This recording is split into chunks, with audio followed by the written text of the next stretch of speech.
name is I'm one of the co-chairs of this program, and I just want to welcome you all here and welcome you back, anybody who's at our first launch event. We're very, very excited that this day is finally here. The first one is equally as exciting, but just to see the continuity of how much we've accomplished has been very, very rewarding. Since our launch event on August 14th, we have had the honor and privilege of helping dozens of community women and couples. I believe it's over 50 as of today. Molly just told me we got even more today. So it's very, very exciting for us. Really an honor and a privilege.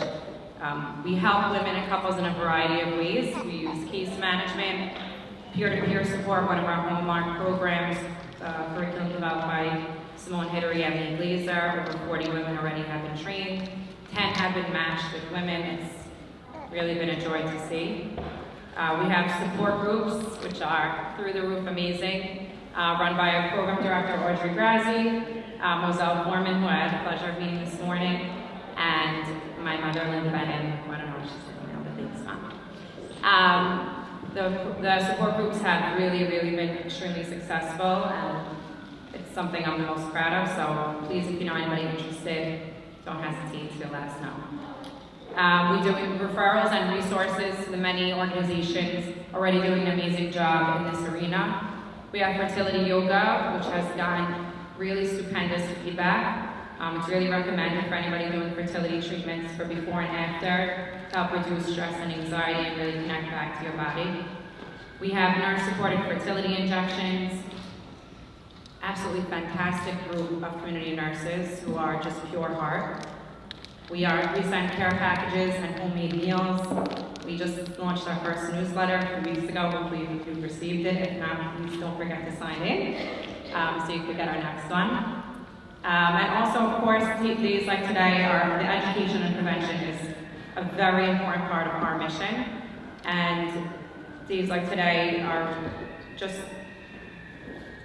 really exciting because it's hard to measure the ripple effect of what we can learn in an hour. And we also did have an educational event for our community Kala teachers a few weeks ago, which was fabulously amazing. And that has also had amazing ripple effects already, so thank God we've been well on our way.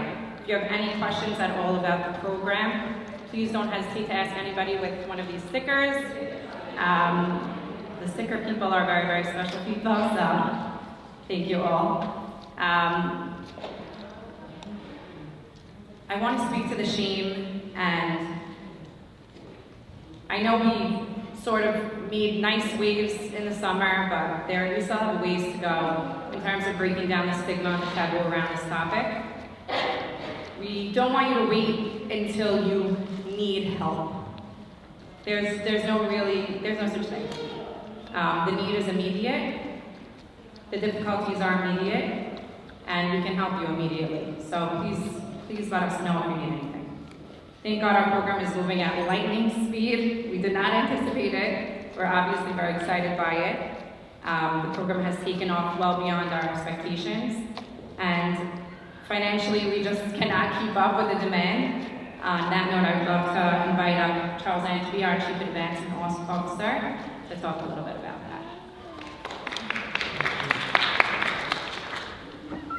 So first, before I do anything else, I want to congratulate and thank each and every one of you. Just by being here today and being part of this program, you've built another building block towards what SBH is trying to do. What's happened and what's been the history of SBH is that people in the community come to us with a problem.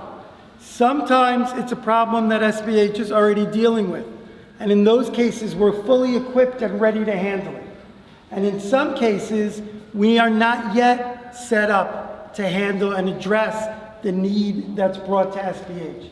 But that doesn't mean that it's not something that SBH has to do and that SBH wants to do. And this is a perfect example of exactly that. When this program was first brought up a little over a year ago, the question was, is there a need? And if there is a need, is there enough of a need to start a program within SBH? And amazingly, within a very short period of time, Not only have we found out that there's a tremendous need, we've reacted and responded to address that need without respect to what the cost is or what the demands on SBH are. Because if there are community members in need, it's our responsibility to respond. So today is not a fundraising event. It's not meant to be a fundraising event, but every one of you has this card in the packet that you received today or by your chair. Every single donation makes a difference. It allows us to continue to expand the program at the rate at which the demand calls for us to. And every single donation allows us to help somebody else in some small way, all of which makes a huge impact. So again, I want to thank you for being here and thank you in advance for anything you're able to do in terms of helping. Thank you so much.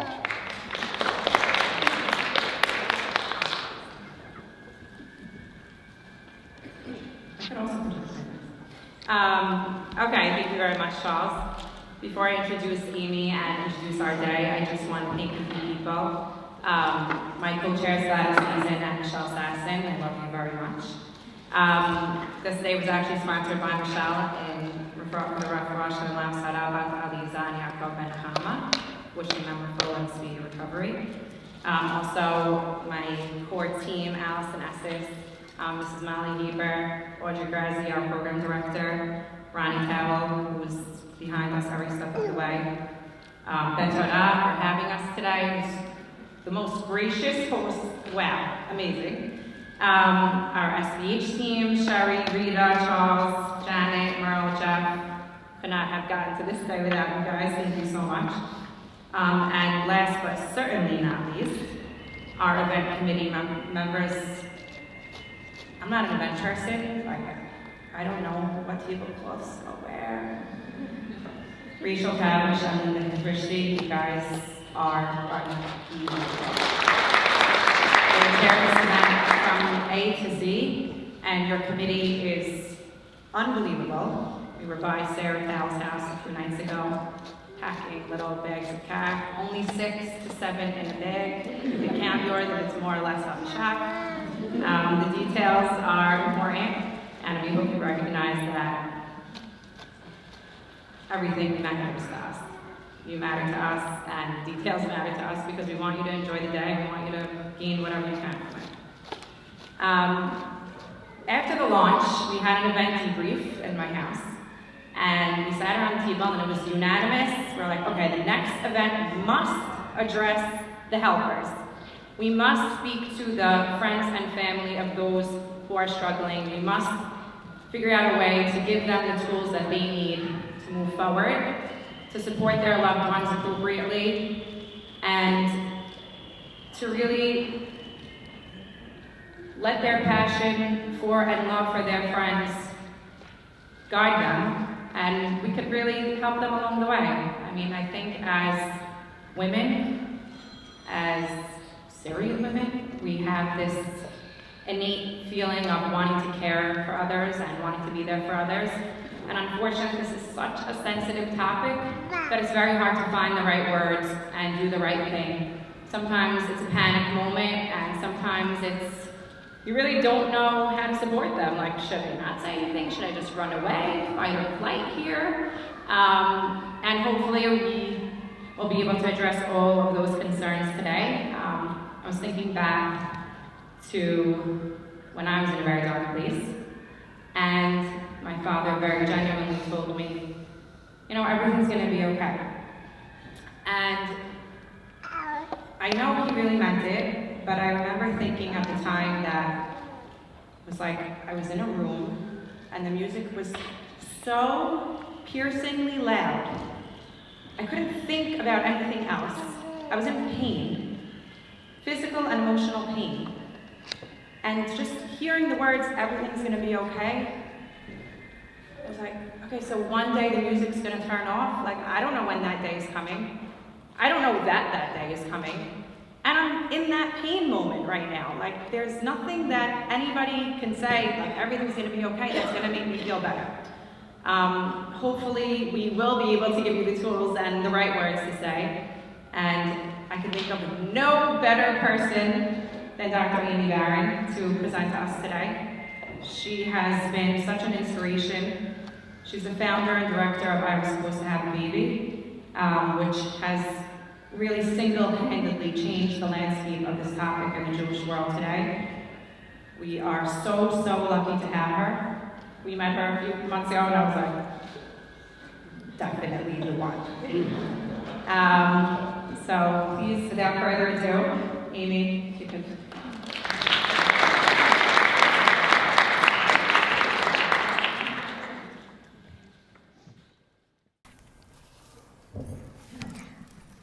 Please, everyone who's standing, if it's easier for you to come in and sit down, please come and sit. There are seats on this side, seats on that side. Please come. It's going to be a little bit of time, and I don't want you to be uncomfortable, so please feel free to come. Thank you. I'm not sure what I did to deserve all of that, but here I am, and I'm honored to be here. So, before. I often think about the before, how blissfully happy I was, because before my miscarriages, I didn't know how awful pregnancy could be. See, I met my husband, I got married, and I had a baby all in the 3 years of my pediatric residency. That baby girl, while she's still delicious most of the time, was the light of my life, and all I wanted to do was have another child. But not yet, because I was working 90 hours a week, and I was drowning in patient charts and blood and gore, and I needed a break. And so we asked a Rav about birth control, and he absolutely gave us the okay. But when we were finally ready to try, a few years later, what inexplicably worked the first time just wasn't happening. We tried for months and months and months, and I spent a lot of time reading everything I could about conceiving. We went to a fertility doctor who couldn't find anything wrong, but gave me Clomid anyway, in addition to artificial insemination. And finally, I got pregnant. Why did it take so long? I don't know. I don't think I'll ever know. But I was finally there. So I started planning and wondering and dreaming. Would it be a boy or a girl? Curly hair or straight hair? The nausea started and everything was going according to plan.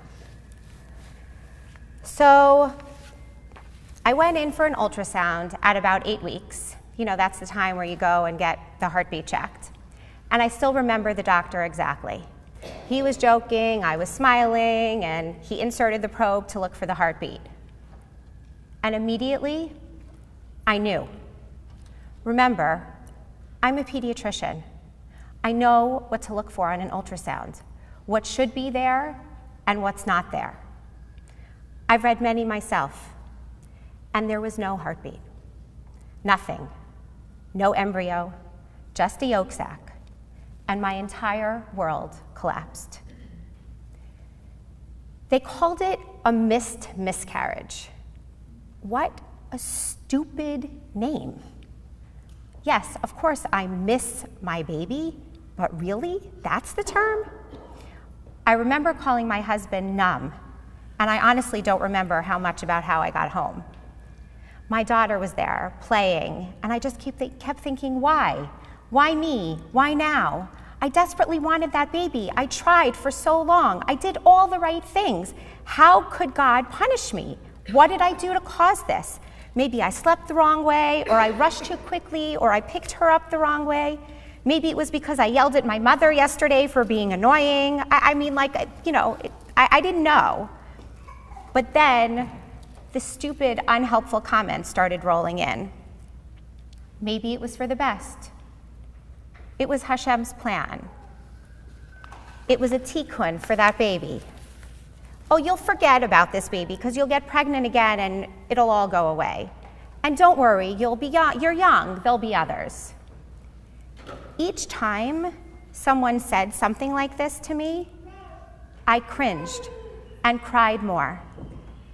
In the end, the pathology showed that this baby was a trisomy 16, something incompatible with life. A freak embryo that should never have been able to implant, should never have been able to cause me to get nauseous, would never go full term. It was just an accident of nature. But it caused all of these swirling emotions. So, how did I move on? How did I get through the pain?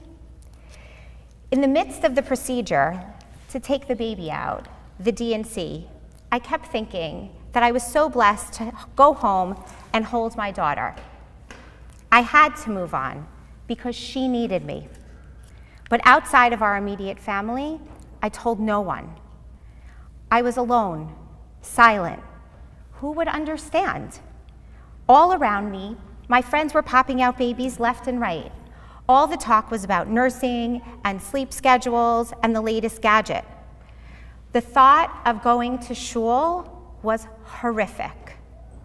How could I possibly face all of those growing bellies, even if I could make it through the sea of strollers parked outside? And since no one knew anything about this pregnancy, I would have to be chipper and smile and laugh at people's jokes when all I wanted to do was just stay home with my daughter and cry. My husband, the son of 2 psychologists, as he likes to say, said that his parents told him that there's a lot of literature about people who are depressed.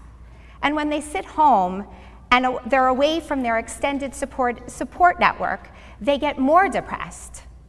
So he tried to get me to be social. Go out, have fun, have a few drinks, just go see people.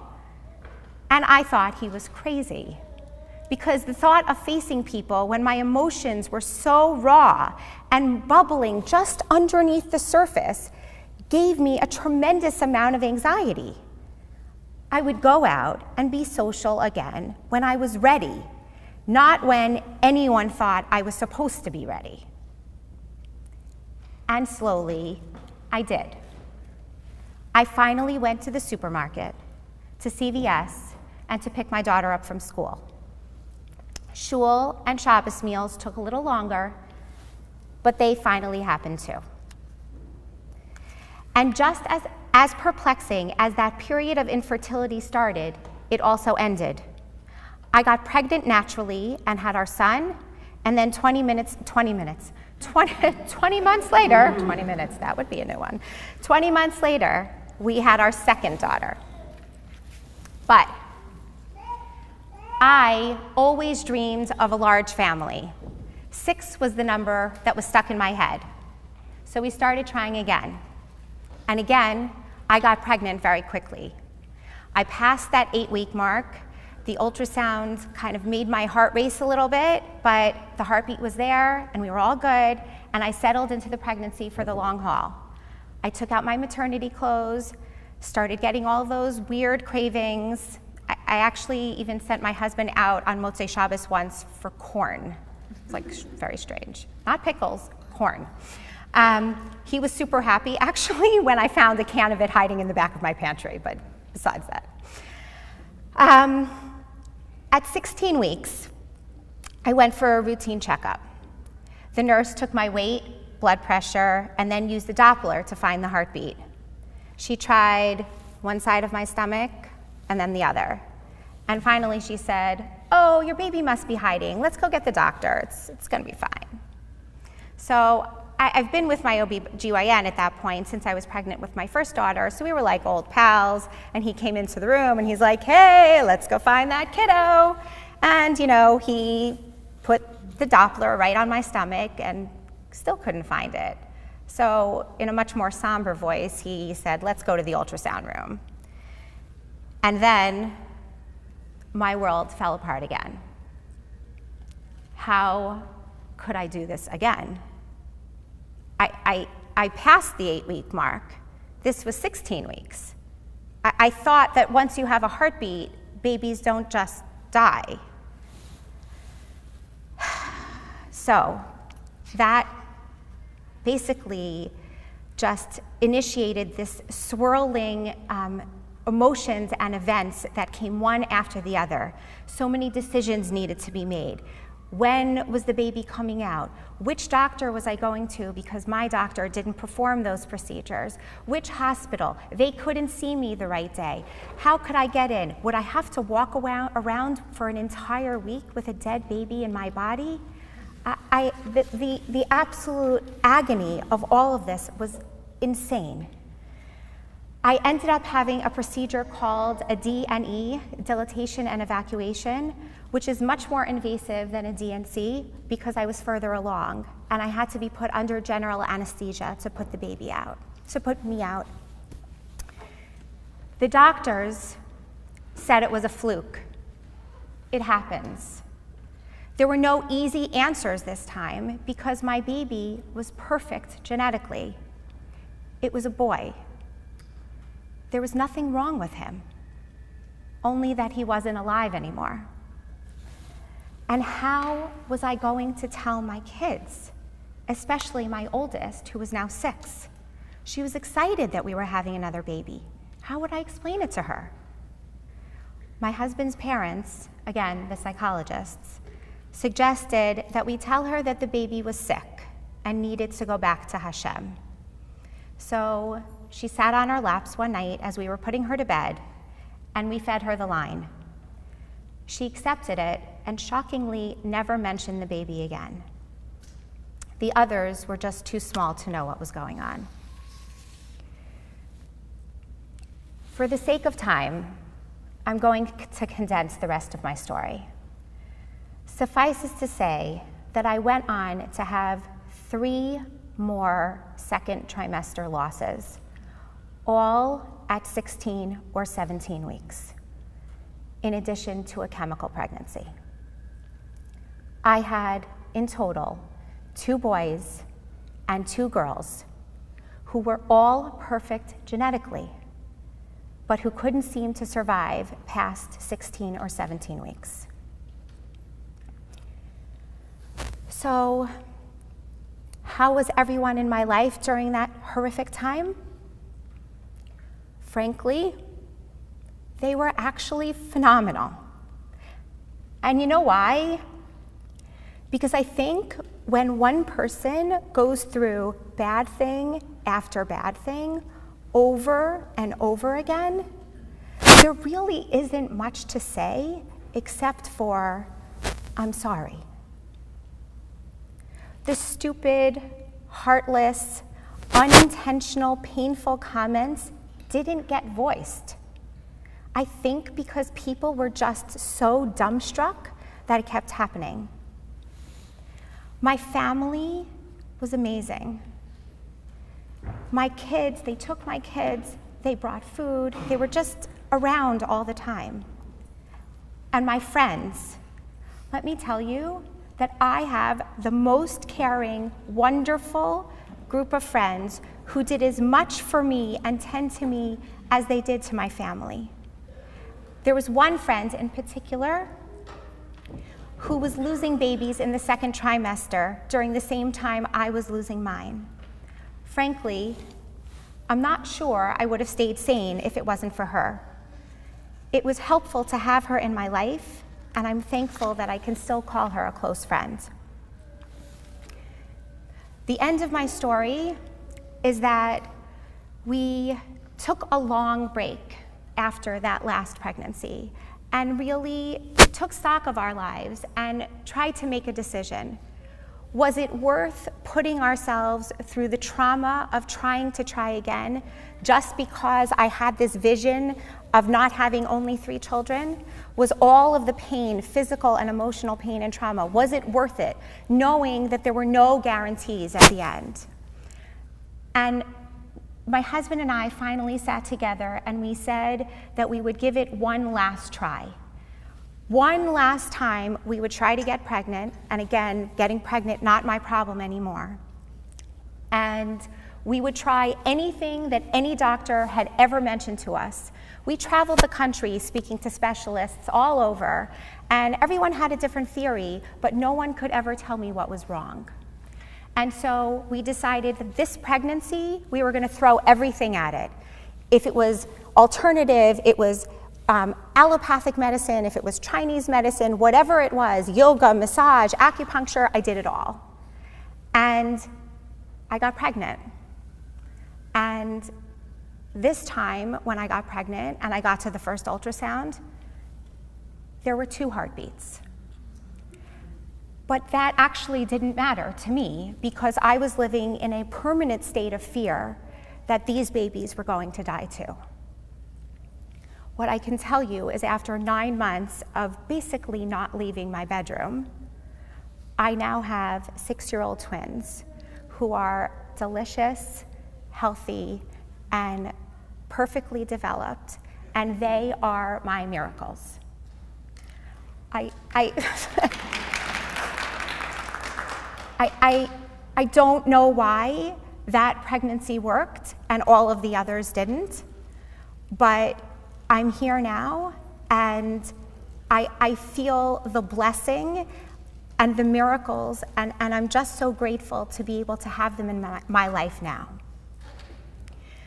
And I think that experience of going through such trauma and all of the different pieces really changes a person.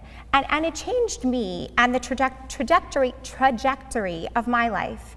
Because I was trained as a pediatrician. My goal was that I thought I was going to be a pediatrician for the rest of my life, that I was going to take care of babies and take care of children and watch them grow and see them and have them come back with their own babies as they got older.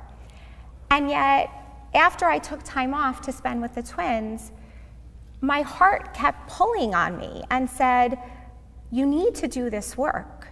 You need to do this work, because this work isn't being done in our community yet. There are a few organizations, but we are not talking about these kinds of things in our community. And I was already getting multiple phone calls from people who had gone through things, whether it was infertility or loss, because people just found out. I was always very public about my story because everything that happened was really already out there for the community to see.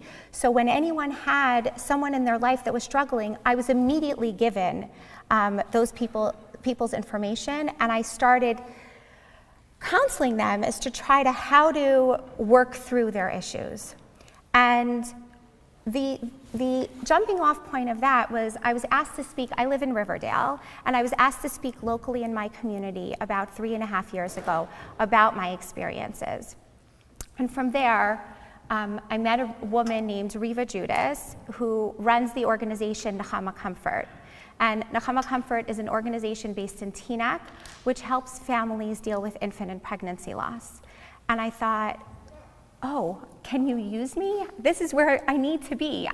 This is the work that I feel that I've been given and that I need to do this work.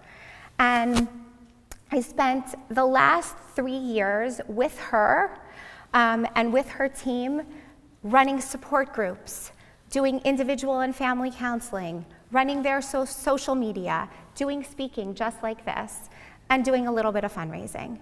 And each time I connected with another person or another family, it filled me in a new way, because I knew that I was helping people in a way that they wouldn't have been helped before. And it was incredibly gratifying.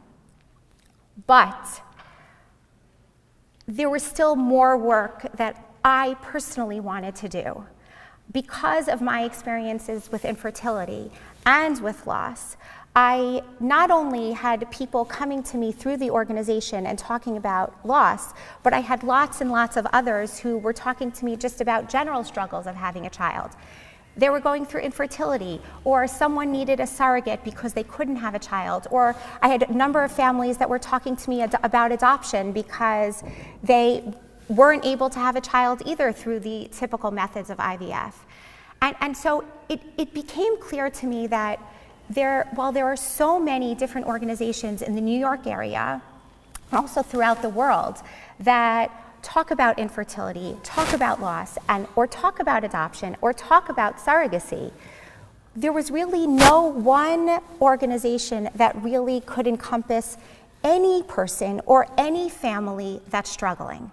Because what we're talking about is a universal struggle to have a child. And it doesn't matter if the child is your first child or if it's your third child or your fourth child. That struggle is still the same. And it doesn't matter whether that child comes before IVF, after IVF, before adoption, after adoption. There are so many different places where one can struggle in their lives. And I, in my unique position of having both a medical background and having a personal story and also having all of this training, speaking to people who are suffering, it felt that this was really what I needed to do. And I left Nechama Comfort in the spring, and I spoke to lots of the people in the New York area who are running fertility organizations in the frum world and also not in the frum world. Chumi Friedman, who's from A-Time, is back there. She and I had a wonderful discussion back then and continue to have many wonderful discussions.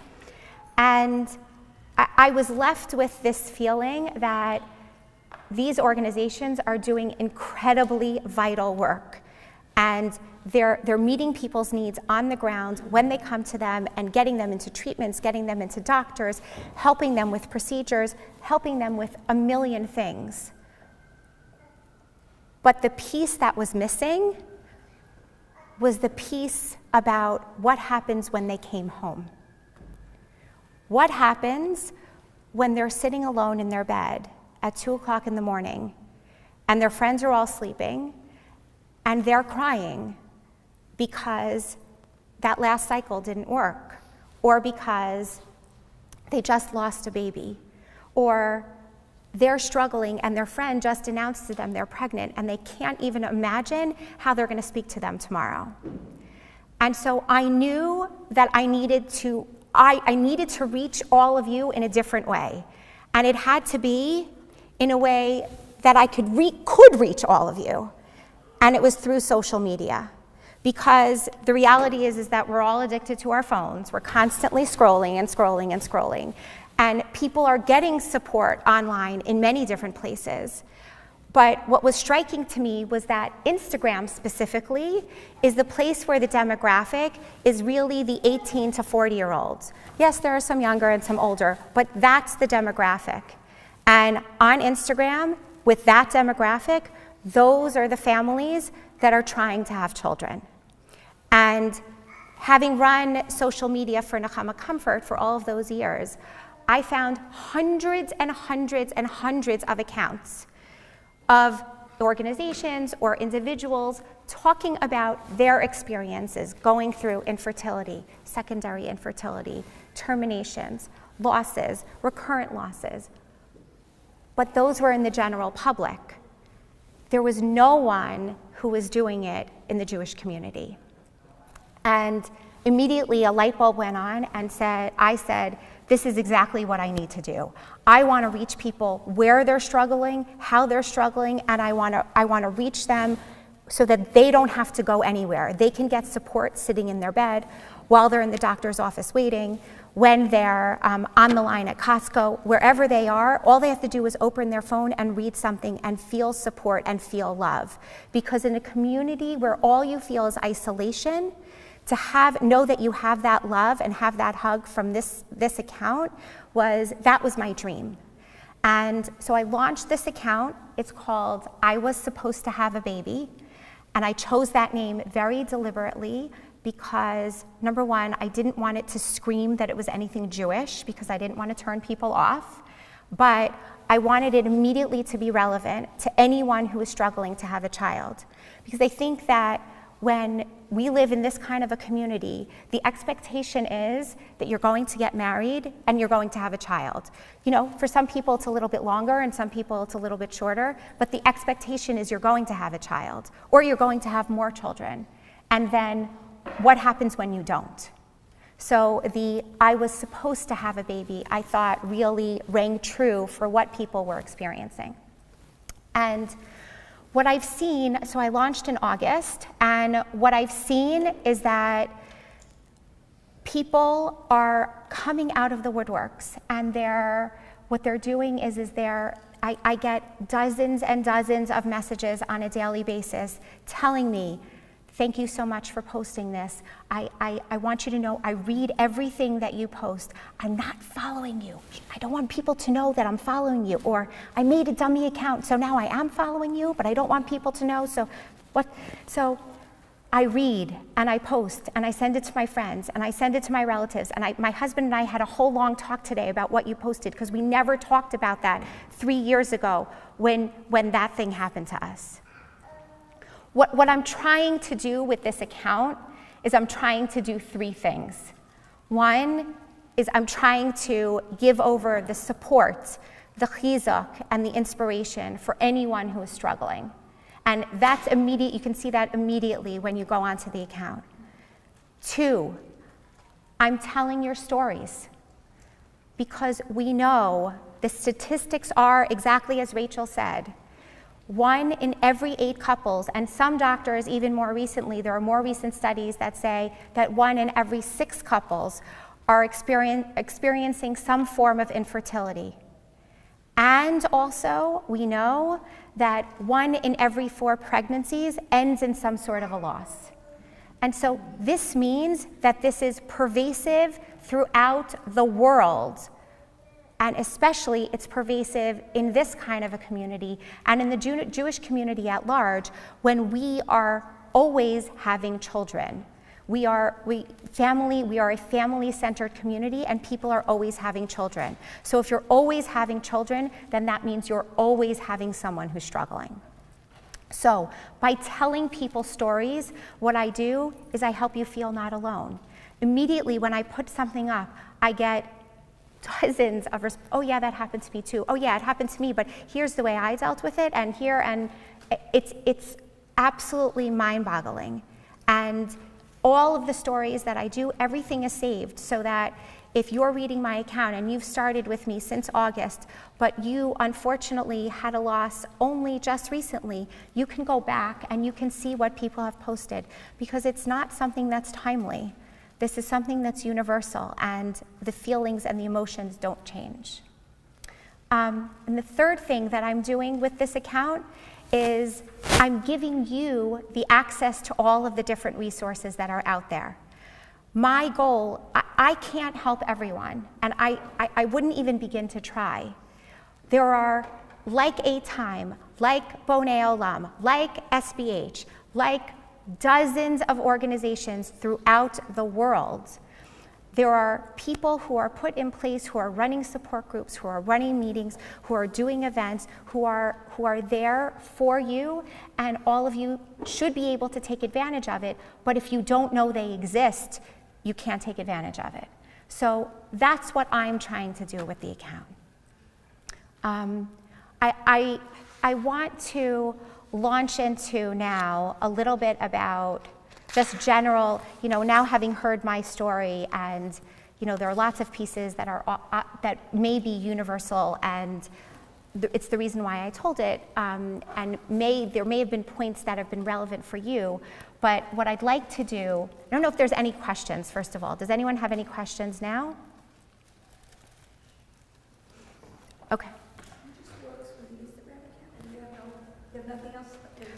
So the account is all on Instagram.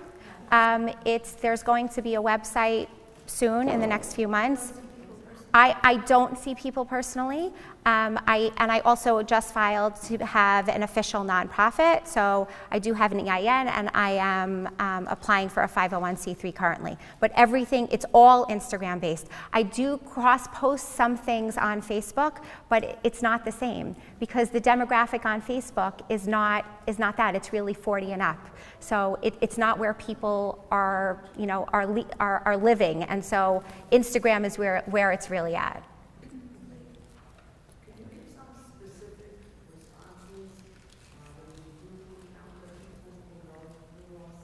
Absolutely, and that's exactly what we're going to do. So I'm going to give you a little bit of background. So someone asked about, could I give specific responses? Thank you for reminding me. Specific responses about what we can say to people who are going through a loss.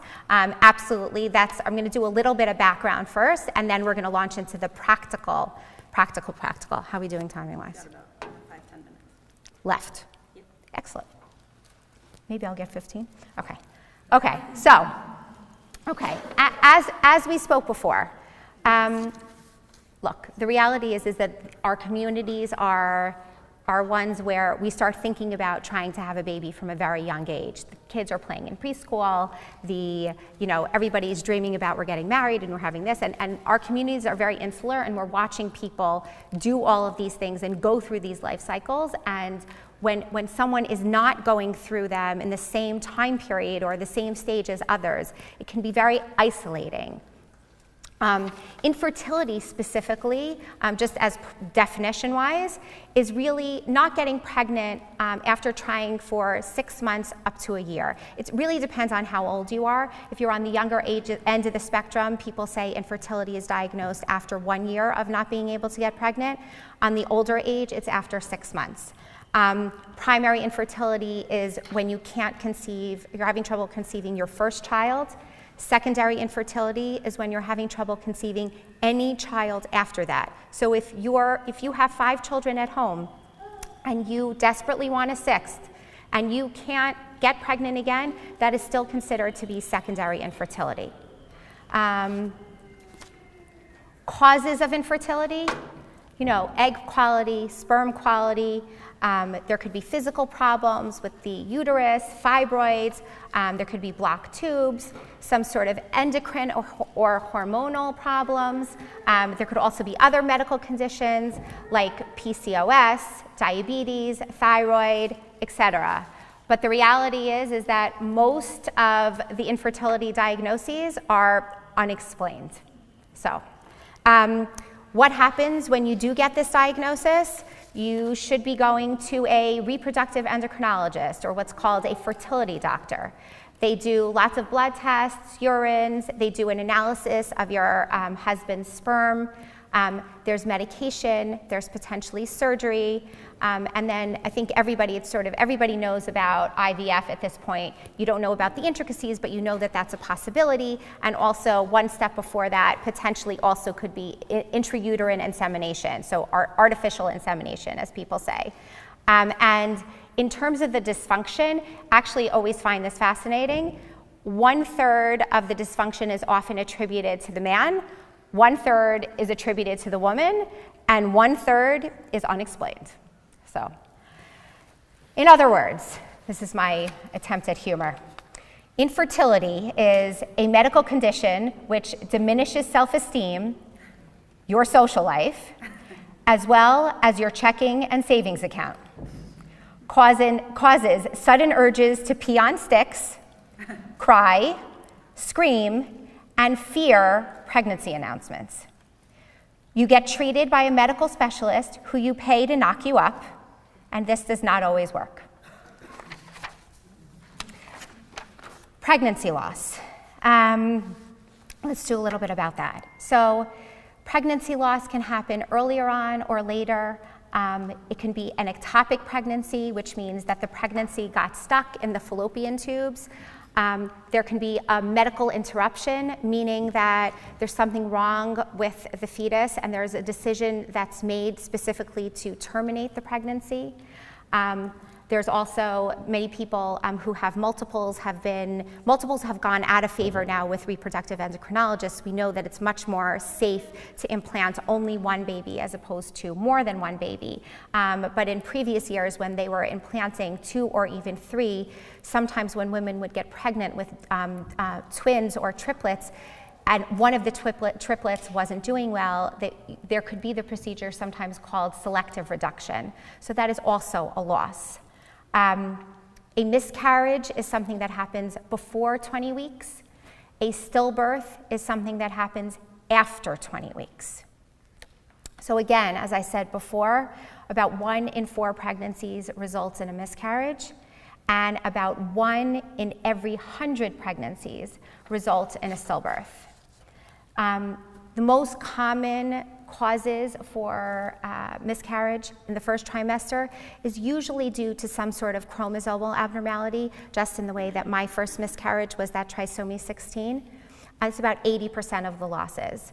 In the second trimester, those losses only happen around 10% of the time, and they still can be chromosomal or some sort of anatomic issue or other issues. And stillbirths, I mean, the problems potentially could run the gamut. You could have a cord problem, you could have a placenta problem, there could be an infection or preeclampsia. There are lots of different unfortunate difficulties and disorders or different things that can cause stillbirths. And depending on what the actual problem is, will then necessitate a solution with your fertility doctor. So Barbara Kingsolver, who's an author, actually has this really beautiful quote about loss. She says, "A miscarriage is a natural and common event. All told, probably more women have lost a child from this world than haven't. Most don't mention it, and they go on from day to day as if it hadn't happened. So people imagine that a woman in this situation never really knew or loved what she had. But ask her sometime, how old would your child be now? And she'll know." So what are the emotional effects of infertility and loss? So, I mean, I think they're kind of obvious, but just to, brief over them, when we're talking about infertility and loss, they affect the most intimate parts of a couple's life. It's something they don't share with anyone, and yet they're struggling and struggling and struggling, and so they're feeling just so isolated and alone. It's this, especially with infertility, this cycle of like being hopeful, then being disappointed, and then being hopeful. It is just this constant cycle is really emotionally debilitating. The medications can be physically painful. They can have horrific side effects, emotional side effects, physical side effects. The treatments are invasive, time-consuming, and they sometimes can be difficult. And also there's this pressure to beat the biological clock, too. If we switch over to the emotional challenges of general loss, when we think about when a baby dies, the natural order of things is that children bury parents. Parents don't usually bury children. So it's this sudden, unexpected, and just like completely shocking experience for people. And they don't know how to handle not only what they're dealing with right now, but also the other decisions that need to be made immediately. Things like, which rabbi are we calling?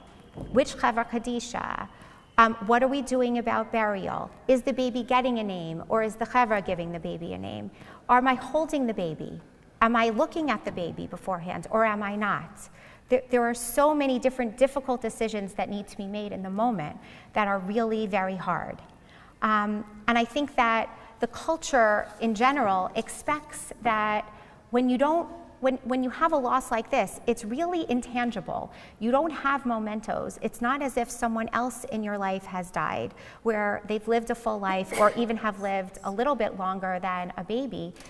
This is very intangible. So because there are no real concrete memories, it's very difficult for people to move on.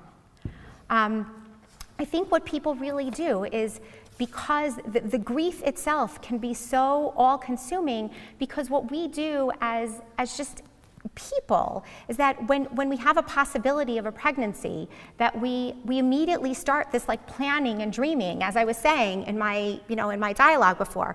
You plan, you dream, you think, you go, oh yeah, like, okay, I'm pregnant now. That means I'm gonna be giving birth over the summer, and it's gonna be really hot. I'm gonna be in Deal. Oh no, wait, maybe I'll come back and go to the hospital here. Like, everybody's already thinking about what's going to happen. And then you get to that first ultrasound, and you see the heartbeat, and then you feel the baby kick. And then, so every single step of a pregnancy causes you to feel more and more bonded to this baby. And then when the baby doesn't make it, it's even more of a devastating loss. So the things that you can see in your friends, in your family, in your loved ones are the stress of the infertility and loss, the physical stress. They're not sleeping well, they're not eating well, they can't focus on things, they're having trouble doing simple tasks, they don't want to be around people, or they want to be around people. There are so many different ways that people respond, and I think that it's just important to support people where they are and to allow them to be and allow them to do what they need to do to grieve and to get through it for themselves. Often putting ideas on other people, like you should be doing this now, is not very helpful for them. They usually know what they want to do. A nicer way to say it would be, maybe you want to go for a walk tomorrow. I'm leaving at 3 o'clock and I'll come and pick you up and we can walk around the lake. Like, that's a way of trying to get them out of their own environment, but not in the you should. You should doesn't ever really go over so well. Spiritually. So there are lots of spiritual effects that result from infertility or loss. The constant searching of why me, why now, the regular rituals that, the religious rituals that we do on a daily basis or on a monthly basis can be absolutely unbearable. Davening, going to shul, going to a mikveh, Shabbos, holidays, simchas. I mean, it just can become absolutely unbearable. And I think what happens is that some people really want community and they long for that community and want to have people hold them and feel that they're being supported. And other people really feel that they just don't want it at all. I'm just going to do 2 more quick things and then we're going to get to the pamphlet. So just to take off on this sort of spiritual isolation, there's a term that's called toxic positivity. So toxic positivity is this like dismissive positivity when someone tries to put only like a positive spin on a situation. Like when you see those like t-shirts and like good vibes only, that's toxic positivity, right? But like, what is religious toxic positivity? So in a very simplistic view, like there is the notion that we need to be good in order for God to reward us. We believe that He's in charge and we're suffering only because He knows what the ultimate plan is, and also that He only gives you what you can handle. And I think that I'm really being very simplistic here. There are many, many, many more layers to this. But I think that the other piece of it is that we think that when something bad happens and we give credence to those bad feelings, when we actually sit and say this sucks, when we allow for those feelings, we think that God will punish us more. And God just doesn't work like that. It's not a tit for tat. I am not a Rav. I will never pretend to be a Rav. But I think the piece that I'd like to give over to you about this is that this acknowledging pain and acknowledging it and sitting with it and feeling those feelings when something bad happens does not make you an unspiritual person. It just means that you're going through something difficult in your life. And sometimes God says, I'm sorry, I see that you're praying and I see that you're suffering, but the answer is still no. And that's something that we as a community and we as individuals have to live with. But being angry with your situation and being angry with God does not make you unspiritual. I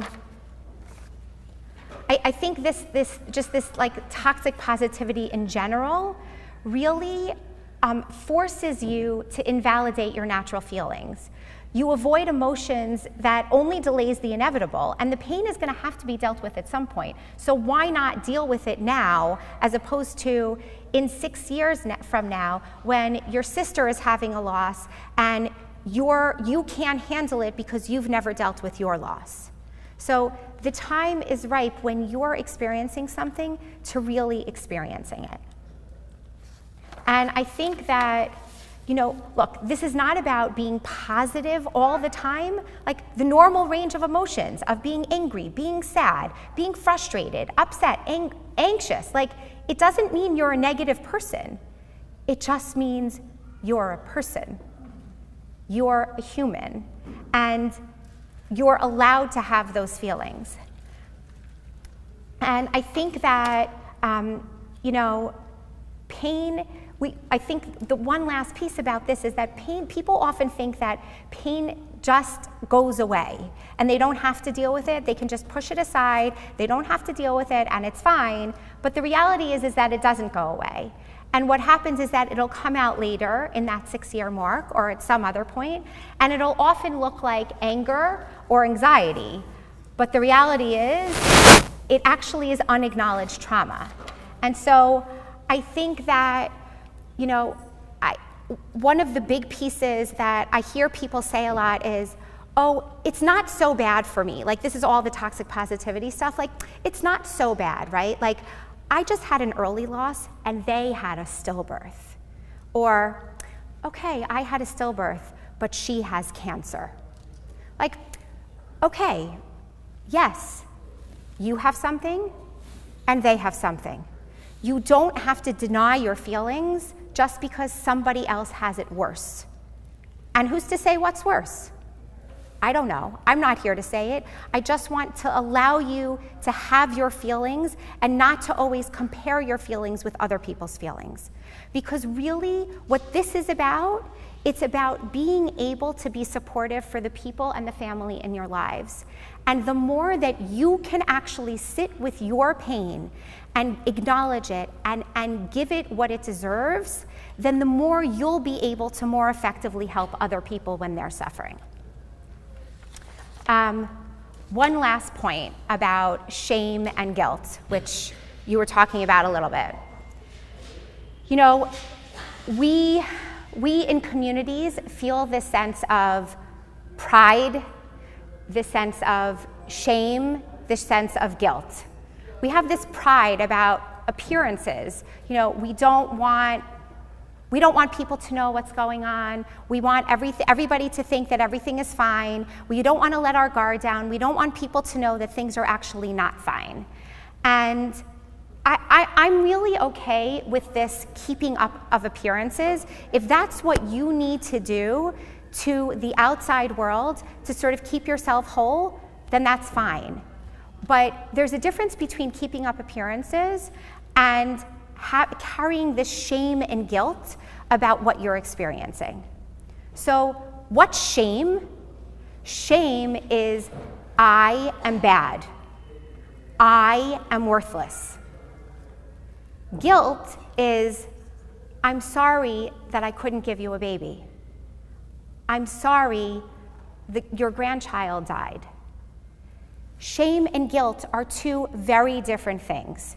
Shame, this internal feeling of there's something wrong with you, is something that's much worse than guilt, because it can be associated with lots of maladaptive things like depression and anxiety and addiction. But guilt, the guilt of, I didn't give you the grandchild that you wanted, I didn't give you that boy that you wanted, okay, so that has no place here. You are not in control. And you're just doing the best you can. So this is not shame, and this is not guilt. This is what it is. So let's talk about scenarios, I think. What we want to do as part of the committee is we have a number of scenarios that different committee members have picked out to try to bring out some of these points that I've been talking about, and we want to get audience participation in, and you telling us what you think should be done differently, and then I'll comment afterwards. Is everybody good? Okay. So, who's going first? Microphone? Okay.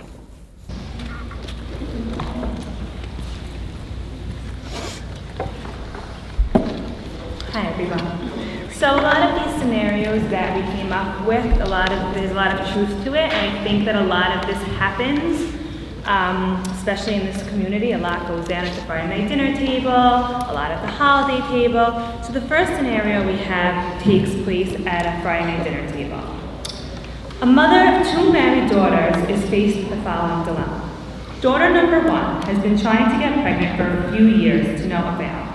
While she's private about her situation, the family knows that she and her husband are what they're experiencing. But daughter number 2 has 3 young children.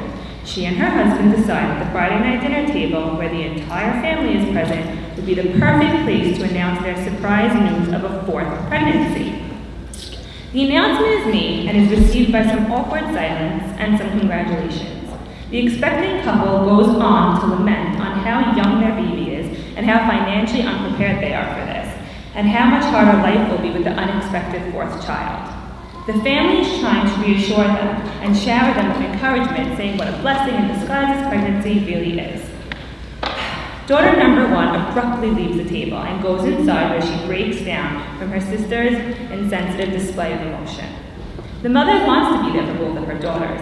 How should she handle the situation? Can she fairly support the 2 daughters, clearly struggling in very opposite ways?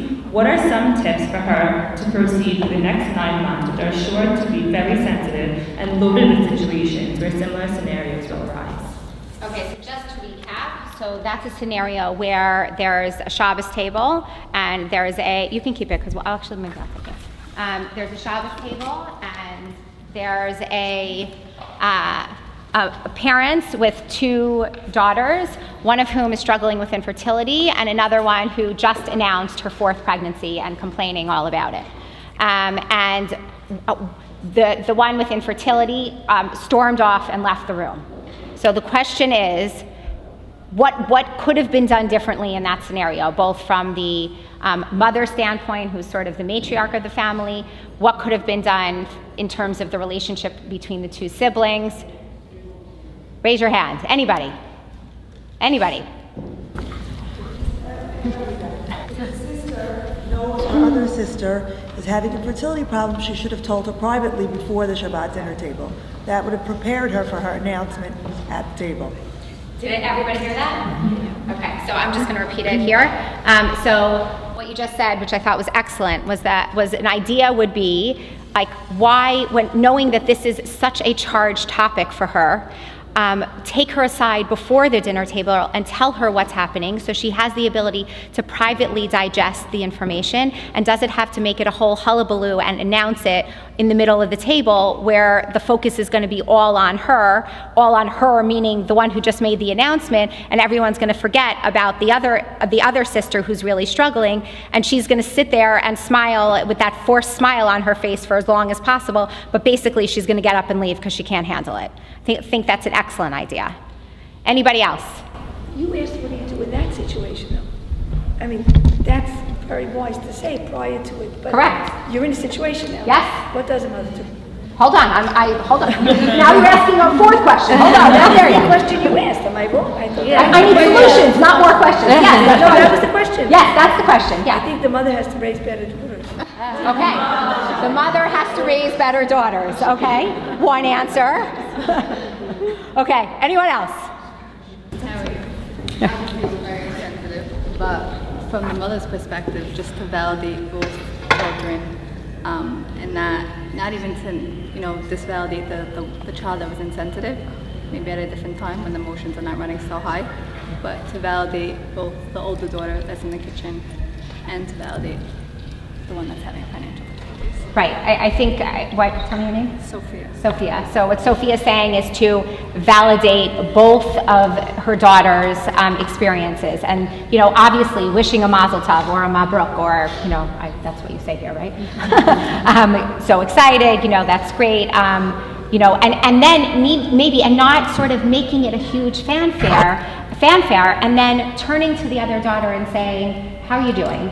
Like, I know this is hard for you. Obviously, and I'm sure the daughter at that point would say her own mazel tov, mabruk to her sister, but she might say, and maybe the mother would say, like, can you go help me with that thing in the kitchen? Like, I just need, and to give her a little bit of space. As a mother, that's what I would do, and I would give her that space to come back to herself. maybe she needs to wash the dishes for the next half an hour before she comes back. And at a later time, talk about the insensitive daughter. Correct. How it might. Correct. And at a later time, obviously we're presuming a lot of things with this scenario, but the presumption is that the older daughter does know that the younger daughter is struggling, and have a conversation with her and say, I think that could have been done in a very different way. You're also making an assumption that, so it's two things. Number one, if the mother knows that if the mother knows that the daughter's going to be making the announcement at the Shabbat table, then she's not at fault, but she didn't do what she should have been doing, which is saying, okay, have you told her? Maybe you don't realize that this is a very sensitive issue for her. I will tell you, as a parent, there's a lot of navigation because you want to respect all of your children. And so we can assume that everybody knows the younger couple is struggling, but if it's never been talked about within the family, so then the mother's really in an awkward place. But her job would be, if she knows in advance, to say, listen, maybe you want to just tell her, or I can tell her. Is it okay if I share with her? Just because, they're going through a lot of stuff and I don't want them to be, hit. Once it happened, though, at the table, so it really depends, like you said. If the younger daughter has just walked out, then the mother should wait a couple of minutes, let the husband, her husband should be following her. Hopefully he's, going to be doing, the daughter's husband is going to be following. And then at some point the mother can excuse herself, just go to where the daughter is and just say, are you doing okay? Do you want to talk? Maybe you want to talk later, but just know I'm here for you. And then later on, she could be telling the older daughter, we're so excited for you, and I'm sure you didn't realize that how this was going to come out, and maybe we can, address how we're going to talk about the rest of the pregnancy. Yes. No, you didn't steal anything. It's all good. I think, Aimee, it's going to be hard for me to summarize that, but basically, I think what Aimee is really saying is that when if the mother knew that this was coming, that she could have preemptively spoken to the daughter beforehand and said, maybe it's not a good idea to announce it then, announce it to her privately, and also give them, if it was announced, give them time to, the couple that are struggling, give them time to be able to chill and then go back and deal with them. And I also just want to bring out another point while we're talking about sort of family dynamics and people who have and people who have not. So this brings up a lot about social media and WhatsApp groups, like family WhatsApp. So I'll do the family WhatsApp first, right? On these, all the family WhatsApp groups, I know my family is constantly beeping all day long. Mazel tov, we just got a first sitter. Mazel tov, we just had a baby. Oh, we just were pregnant. Oh, we're going on vacation. Oh, okay, great. That's what family WhatsApp groups are for. But for someone who's struggling to be on those family WhatsApp groups and get the constant notifications of things going right for everyone else in the family is very painful. So what I say to the family members is I say, you're not going to stop posting your things because your things are great and you should be proud of them. But remember that there's someone else who's also looking. And remember to not overdo it. On social media, those people who are posting pictures of their kids 4 times a day? Those people, right? Look, they're in the bathtub. Look, they're eating mashed potatoes all over their face. Look, they're now in the pool. Look, it's kind of nauseating. But it's nauseating for me, and I'm fine. How much more so for someone who's struggling? So be sensitive. And then to the other person who is struggling, so maybe you want to mute yourself off your family WhatsApp groups. Maybe if it's constant over and over again, simpla, maybe you want to mute it. And if there's something going on in the family that's urgent or relevant, they know how to find you off the WhatsApp group. You don't need to be a part of it. I feel like it's also important for the family members and even friends or sisters, in this situation, to not get offended if, let's say, this sister, you know, doesn't run over to you and say, Mabruk, and ask you a million questions and like, or not answer the group every time you send a picture of your kid. Like, if you know that that person's struggling, don't be offended if they don't ask you, oh, how's your baby? Or how are you feeling today? Like, they're going through their own thing, and don't like cut the tie with them or be like, oh, they're not my friend anymore. I can't, you know, I'm mad at my sister because she doesn't care that I'm pregnant. Like, she's going through her own thing, and let her have that space. Right, did everybody hear what she said? Okay, basically just to sum, she said that, you know, the person who's going through something is not necessarily going to be as effusive in all of the, you know, congratulations to all the different people in the family. She's going to be much more subdued and laid back and might not be so effusive. So just like be sensitive and know that she's not being mean, she's just doing the best she can. Next scenario? Excellent, here. Two friends have both been struggling to conceive. Okay. Two friends have both been struggling to conceive. They lean on each other for moral support, for medical advice, often comparing notes on a daily basis. Their friendship had gotten stronger as a result of this common challenge they are facing. They both feel like only this friend can understand how consuming their pain is. And then it happens. One friend gets pregnant, her prayers have been answered, and she is elated. She can't wait to share the news with her best friend. But how can she? She knows her friends will be happy for her, but heartbroken at the same time. How should she deliver this news in a sensitive way that's considerate of her friend's feelings? Okay, so two people, one struggling, one not. No, both struggling. Sorry, both struggling. Was right. Sorry, both struggling. One just got pregnant. Now what? Anyone? That one's hard. So I get this all the time. It's a question that comes to me usually. You work, okay. So it's a question that I get either monthly or bi-weekly. And I always instruct, and it never fails. If you're not going to say, you're going to lose the war. No matter what you're going to do, it's going to hurt right now. But later on, a few months down the line, or even a few years, sometimes it takes a few years, she will come back and say, it was so nice of you to think of me and that you told me. Because nobody appreciates, after you're going through the same thing, to walk out in maternity on her and surprise her like that and crush her world, because now she just lost a friend. But a true friend is a friend that will reach out, let her know, and show her that, and to add to that, to let her know that you're thinking about her, of course not to hazid her, but, you know, to validate her and to, you know, give her what she needs. And I just find that it always works and it never fails, even though, again, initially it is going to hurt, but it's more hurtful not to say.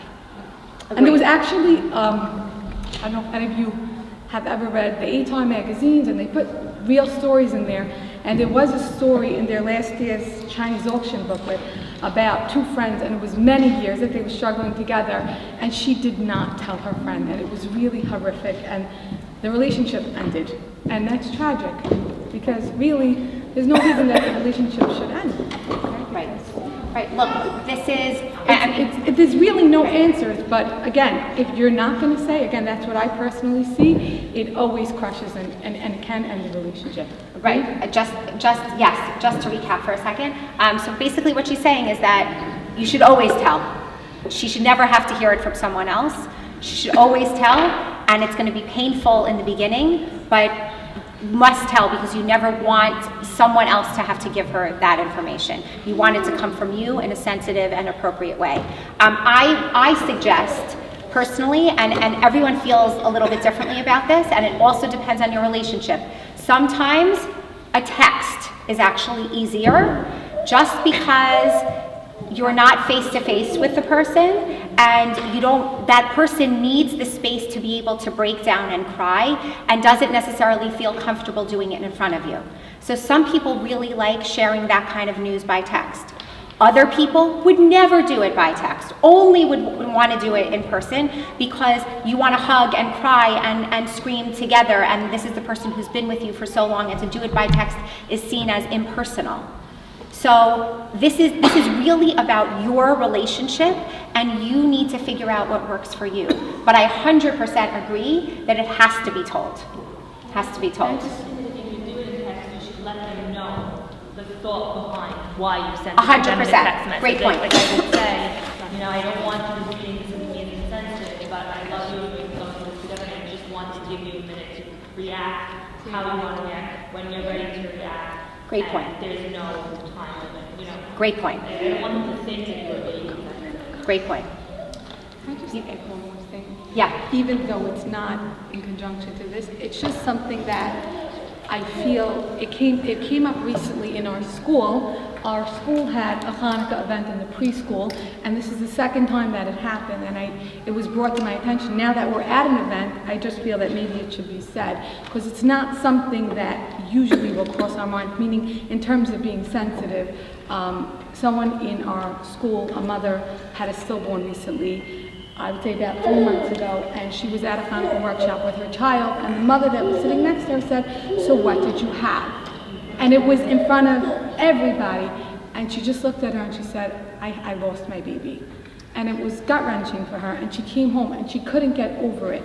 And I myself, one of my closest friends, went through the same thing, and I was at an orientation, this is going back 15 years ago, and the teacher asked her, "What did you have?" And she also said, "I lost my baby." And I just feel that unless we know, and you heard that that person had her baby, we should never ask somebody, "What did you have?" Because granted, we all think that they had their baby, but unfortunately, many don't. And I just feel that sometimes it's not something that we think is really along these lines of being sensitive, because it's something that's so par for the course and so normal to ask somebody what she had. But Right. I make it my policy to actually never ask people if they're pregnant, or even after I saw them out to here and then they're now back to here, I actually never ask people about their baby ever until they talk to me about it, because you just don't know. You just don't know. So now the innocent mother who did ask, she was genuinely happy, she wanted to know what the woman had. How does that woman come back from making a comment like that? Because we all say stupid things. And you want to, Yes. What can you say in that moment when they say, "I lost my baby"? What do you think that they would want to hear in response? I think they would want to hear naturally what you're feeling in your mind, which is, "Oh my gosh, I just made the stupidest mistake ever, and I made this woman feel horrible, and I wish I could take it back and we could start over." I mean, that's the only thing that can be said. It can be said, right? So it's just the, "Oh my gosh, I'm so sorry. I didn't know. Please forgive me, please." And then maybe even a week later, if it's still bothering you, just say, like, "I'm still thinking about that and I feel terrible that I said that to you, and I never would want to cause you any more harm." Yeah. I would flip it a little bit and make it about them and not about me and my feelings and how horrible I feel. So tell me. I'm just saying, I would flip it and just say, I hope I didn't bring you any more pain than you're already experiencing, rather than tell you how I am now. You're the one in pain. Yes. I don't want to make this about me. Yes, 100%. Look, I don't think that there's correct. It can be both. The bottom line is the sentiment of I stuck my foot in my mouth and I'm sorry. The sentiment is you're in pain. Correct. And my focus wants to be on how I can make you feel better. Correct. And not on Absolutely. The focus should be on them and how to make them feel better. Absolutely. Someone else being pregnant on the phone. I know a lot of people pray for other people that are trying to have children. So I heard this from Shlomi Bachman from Bonei Olam. He heard this from Rav Steinman, and I think it's a very good concept. It's a good place to present it. He says that someone that's trying to have a baby and someone that's trying to get married should be davening for each other. He said what they both have, this is from Rav Steinman, so what they both have in common is that they don't have children. So this would not, like if someone gets married because of your davening and you still didn't get pregnant, you can never be jealous, you can never feel bad, you can never be only thrilled. So I just want to throw that out there if anybody wants to, I think it's a very good thought. All right? Yeah. Okay, so just to close, I just wanted to quickly go through go through quickly this. Oh, we don't have time. We don't have time. We'll go through the pamphlet. I just want to quickly go through these do's and don'ts very quickly, because these are very practical things that you can do or not do to really materially make a difference in people's lives. This works for infertility or for loss. So do reach out. If you hear something, reach out. Don't be afraid to reach out. A text is great. They might not answer. A call is also great. They most definitely won't answer. But reach out and let them know that you're thinking about them. Be genuine and caring. Let them, when you reach out, when they're finally talking to you, let them just emote. Let them talk, let them be, let them feel, let them cry, let them scream. Just let them. Don't pass judgment. Don't, oh, you should be over it. Don't, oh, it's not so bad. Just let them be. Shabbos meals, family get-togethers, parties, all of these things can be very difficult for these couples. Sometimes they want to come, sometimes they don't want to come. Sometimes they come and realize it's too much and they have to leave. Just give them the allowance to do whatever they want. It has nothing to do with you. It has to do with where they're holding emotionally on that day. If I leave you with one point today, it's that this sentiment of reaching out, of caring for other people, once is not enough. Reaching out once is not enough, because these are experiences that are happening to people for a long time. Infertility, you don't just get pregnant and you move on. And even if you do get pregnant on the quicker end, the trauma of going through infertility often carries with you for many, many months and years later. When you lose a child, whether it's an early pregnancy, a stillbirth, or an infant or a neonate, you don't forget about your baby so quickly. And so just the once like, oh gosh, I'm so sorry I heard, but what about in 3 weeks? And what about in 3 months? And what about in 6 months? So don't forget to continue to reach out. I just want to let you know I'm thinking about you. I remember that you had your stillbirth right around Hanukkah, and Hanukkah is coming. I'm thinking about you. That's it. Very simple. Very simple. Things to say. These are all really great things to say. You can choose any one of them. They're not judgmental. They're just one, two, they're just things that are supportive and make them feel loved and make them feel like you really care. Those are all really great. The don'ts, right? Don't look at people's stomachs. Don't look and see whether they're, drinking wine at Kiddush or not. Don't ask how many children they have. So often when you go to these, around Kiddush or bar mitzvahs or brisses, and you're seeing people you haven't seen in a long time, and everyone's like, hey, how are you? Where are you living? Da da da. Where are you working? How many kids do you have? So that's hard. For a lot of people, that's hard. I suggest, and we actually coined this in Chama Comfort when I was working there, the term, tell me about your family. And this works for anyone, because at that point it works if you're single, it works if you're divorced or widowed, it works if you have one child, it works if you have many children. It's just tell me about your family. Your family could be your cat, your family could be your sister, your family could be your 4 children, but it's anyone, and so it encompasses all of those people. So try to change your language and try to change your words and use tell me about your family. And it immediately just diffuses all of that tension. Don't avoid the people you know that are going through stuff, because when you avoid them, they know. And they know you're uncomfortable, and they know. So don't avoid them. Just, I'm thinking about you. I'm here. Want to go out? Want to hang out? Want to this? They're still people. They're just going through a tough time. Don't give them medical advice. Don't give them legal advice. Don't give them, oh, you should see my friend who's a guru downtown who does that.